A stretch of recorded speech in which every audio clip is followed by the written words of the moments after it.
David Smith here with one more flipped classroom math lesson. 3 tips.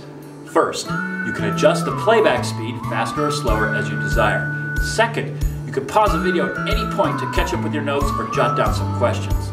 Third, you can turn on the captions and read my words on the screen.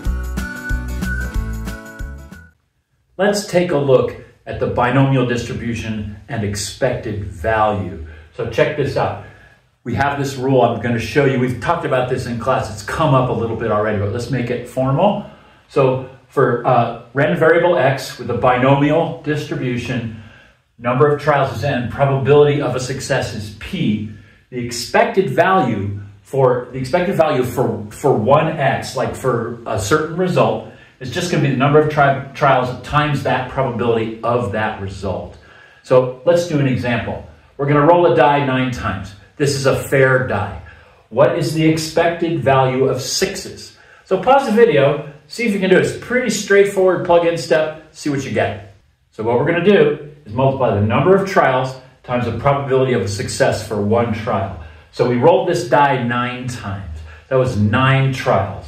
And the probability of getting a 6 is 1/6. So I have 9 times 1/6, which is 9/6, which is 1.56s.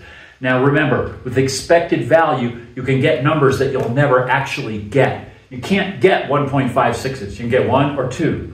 So if you remember, flipping a coin 1 time, what's the expected value of heads? That's 1/2. Let's do an IB type problem around this concept. So check this one out. A biased die. So this is not a fair die. A biased die is rolled 30 times and it results in 8 6s. So you rolled it 30 times, trials is 30, and we got 8 6s out of 30 rolls. Now the question is, if we roll this die 12 more times, how many more 6s should we get? So pause the video, write some stuff down, crunch some numbers, see if you can get to that expected value. All right, I took it one more step, put it in our notation, let's see if that helps. So random variable x, which in this case is rolling a 6, for a binomial distribution, we have 30 trials and the odds of success are just 8 out of 30. We just rolled this die 30 times, we got 8 6s. So based on that sample, on that set of trials, the odds of success, which is rolling a 6, is 8 out of 30. Now, using what we did on that last board, see if you can calculate the number of expected 6s in 12 more rolls. So here we go.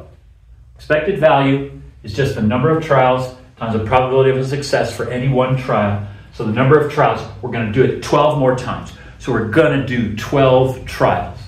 And our probability of success is 8 over 30. So it's just 12 times 8 over 30. I cross-canceled. 12 and 30 cancel down to 2 over 5, which gives me 16 over 5, which gives me 3.26s.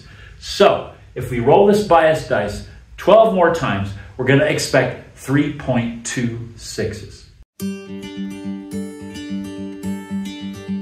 Now that you've watched the video, take a moment to jot down some notes, some questions, or a quick summary of the content. You can also re-watch the portions of the video that were a little bit challenging. If you enjoyed the video, please click like, and if you'd like to help me grow my YouTube channel, please click subscribe.